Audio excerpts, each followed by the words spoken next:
अस्सलामु अलैकुम रहमतुल्लाहि व बरकातुहू। शैतान का थूक और कुत्ता। एक बार इब्लिस मरदूद ने बागूस वकीने में आकर हज़रत आदम अलैहिस्सलाम के पुतले मुबारक पर थूक दिया। ये थूक हज़रत आदम अलैहिस्सलाम की नाफ मुबारक पर पड़ी। अल्लाह ताला ने जिब्राइल अलैहिस्सलाम को हुक्म दिया कि इस जगह से उतनी मिट्टी निकाल कर उस मिट्टी का कुत्ता बना दो। तो उस शैतानी थूक से मिली मिट्टी का कुत्ता बना दिया गया। ये कुत्ता आदमी से मानुस है क्योंकि मिट्टी हज़रत आदम अलैहिस्सलाम की है, और गंदा इसलिए है कि ये थूक शैतान की है।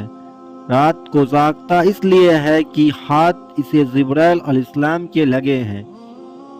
रूहुल बयान जिल्द नंबर 1 सफ़ा 68। जिस्म में रूह का दाखिल होना। जब वह मिट्टी मजबूत हो गई और सूख कर टिकरे की तरह आवाज़ करने लगी, और जब आदम अलैहिस्सलाम का पुतला पक्का हो गया तो अल्लाह ताला ने इसमें रूह फूंकने का इरादा फरमाया। अल्लाह ताला ने हुक्म दिया कि जैसे ही मैं आदम अलैहिस्सलाम को रूह फूंकूं तुम सब सजदा करना। यह सजदा ताज़ीम था। इस सजदे का हुक्म अल्लाह ताला ने इसलिए दिया कि सबको पता चल जाए कि आदम अलैहिस्सलाम की हैसियत फरिश्तों और जिनों से ज़्यादा है। जब रूह फूकी तो रूह सर में दाखिल हुई और आदम अलैहिस्सलाम को छींक आई तो फरिश्तों ने कहा कि आप कहिए अल्हम्दुलिल्लाह, यानी तमाम तारीफ और शुक्र अल्लाह ही के लिए है। इस पर अल्लाह ताला ने फरमाया, रहमका रब्बुक, तुझ पर तेरा रब रहम फरमाए। अब रूह आंखों में दाखिल हुई तो आदम अलैहिस्सलाम जन्नत के फल देखने लगे। जब रूह पेट में गई तो उन्हें भूख महसूस हुई।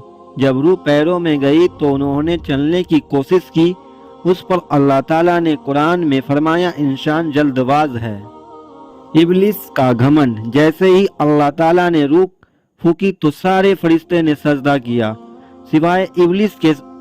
उसने अल्लाह की नाफरमानी की और सजदा नहीं किया। इब्लिस एक नेक और बुजुर्ग जिन था। उसने कभी अल्लाह ताला की नाफरमानी नहीं की थी। वह बहुत इबादत गुजार था, इसलिए उसका मर्तबा फरिश्तों में बुलंद था। इसी बात का उससे बहुत गरूर हो गया था, और इसी गरूर में अंधा होकर उसने अल्लाह के हुक्म को भी मानने से इनकार कर दिया। अल्लाह ताला ने उससे पूछा, ए इब्लिस, तुझे किस चीज से सजदा करने से रोका? कहने लगा, मैं उससे बेहतर हूँ। तूने आदम को मिट्टी से पैदा किया और मुझे आँख से। अल्लाह ताला ने कहा, निकल जा यहाँ से, तुझे हक नहीं कि जन्नत में रहकर घमंड करे। इब्लिस कहने लगा, ए अल्लाह, मुझे क़यामत तक ही मोहलत दे दे कि मैं जिंदा रहूं। तो अल्लाह ताला ने उसे मोहलत दे दी। जब मोहलत मिल गई तो अपनी गलती मानने की बजाय अल्लाह ताला से कहने लगा कि मैं कसम खाता हूँ, मैं आदम की औलाद को गुमराह करूँगा। मैं तेरे सिरात ए मुस्तकीम पर बैठ जाऊँगा, फिर उनके आगे से पीछे से दाएं से बाएं से आऊँगा और उन्हें बहकाऊँगा। आप इनमें से ज़्यादातर को शुक्र गुजार नहीं पाएंगे।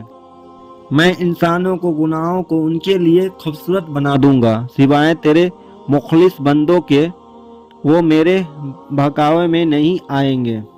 इस पर अल्लाह ताला ने उससे कहा, तू निकल जा यहाँ से आदम की औलाद। मैं से जो तेरा कहा मानेगा और तेरे साथ चलेगा, मैं तुझे और उन सब को जहन्नम से भर दूंगा। जो गुमराह होंगे तेरी पैरवी करेंगे, यानी तेरे कदमों पर चलेंगे, उनकी जगह जहन्नम होगी, लेकिन मेरे मुखलिस बंदों पर तेरा जोर नहीं चलेगा। तो अल्लाह ताला के इल्म और हिकामत का भी यही तकाजा था कि औलाद आदम की आजमाइश की जाए, लिहाजा उसे लंबी उम्र अता की और साथ में वो सम्मान भी अता किया गया जो नस्ल आदम को गुमराह करने के लिए चाहिए थे।